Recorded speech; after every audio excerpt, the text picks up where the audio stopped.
ნახოთ. 2013 წელი საქართველოში შეზღუდული შესაძლებლობის მქონე პირთა უფლებების დაცვის წლად გამოცხადდა. მას შემდეგ 1 წელი გავიდა. თუმცა გარემო პირობებთან ადაპტირება მათთვის კვლავ დიდ პრობლემას წარმოადგენს. ერთ-ერთი მთავარი საკითხი დამოუკიდებლად გადაადგილებაა. რა პრობლემები ექმნებათ ეტლით მოსარგებლეებს ქუჩაში გადაადგილების დროს? ამ საკითხზე GDS დილის გადამღები ჯგუფი კოალიცია დამოუკიდებელი ცხოვრებისათვის წევრს და უფლებადამცველს რატი იონათამიშვილს პირადად გაესაუბრა. გადაადგილების თავისუფლება ეს არის უმთავრესი პრობლემა, რომელიც გვაქვს, ეს არის კონსტიტუციურად მონიჭებული ადამიანის უფლება და როდესაც ამის უზრუნველყოფა არ ხდება, ეს არის პირდაპირი დისკრიმინაცია. გადაადგილების პრობლემა ეტლით მოსარგებლეებს ყოველდღიურად ექმნებათ. საჯარო ტრანსპორტი, ქალაქის ინფრასტრუქტურა, სავალი გზები და შენობა-ნაგებობები. ეს ყველაფერი მათთვის ადაპტირებული დღემდე არ არის.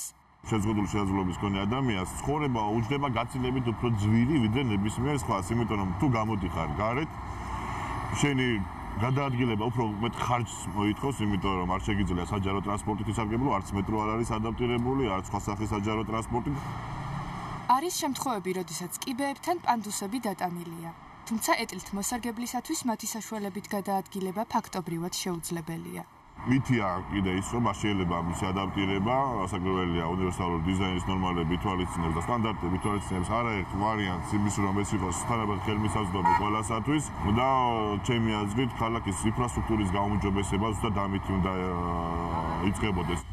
აღნიშნულ საკითხთან დაკავშირებით თბილისის მერიის კეთილმოწყობის სამსახური შემდეგ პასუხს გვაძლევს. ჩვენ ბოლო წლების მანძილზე გვიწევს სხვადასხვა ღონისძიებების გატარება, რათა მაქსიმალურად ეფექტურად მოვახდინოთ ადაპტაცია. წლევანდელი ბიუჯეტი გათვალისწინებული გვექნება რამოდენიმე ადგილას შეზღუდული შესაძლებლობის მქონე პირთათვის ლიფტების დამონტაჟება მიწისქვეშა გადასასვლელების ცენტრალურ ადგილებზე.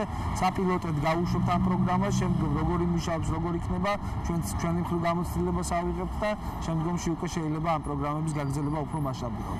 შეზღუდული შესაძლებლობის მქონე პირები პრობლემას სოციალური პასუხისმგებლობის არქონაშიც ხედავენ. გარემო პირობებთან ადაპტირებაში მათ არც კერძო სექტორი უწყობს ხელს. მიდგომა რომ რატო არ არის მაინდა-მაინც აფთიაქები არ ადაპტირებული, ეს არის არასწორი, იმიტომ რომ ჩვენ შეიძლება უფრო გვინდოდეს მაღაზიების, კვების ობიექტების, გასართობი დაწესებულებების ადაპტირება და როდესაც გვინდა რომ შევიდეთ ეს დაწესებულებებში, არ უნდა ავაწყდებოდეთ ესეთ კიბეებს და ეს იქნება ზუსტად კერძო სექტორის მხრიდან სოციალური პასუხისმგებლობის გამოვლინება. გადაადგილების თავისუფლება ერთ-ერთია იმ პრობლემათაგან, რომელიც შეზღუდული შესაძლებლობის მქონე პირებს აწუხებთ. საუკეთესო გამოსავალი კი ამ შემთხვევაში პრობლემაზე უფრო მეტი ყურადღების გამახვილებაა, როგორც სახელმწიფოს, ასევე კერძო სექტორის და უბრალო მოქალაქეების მხრიდან.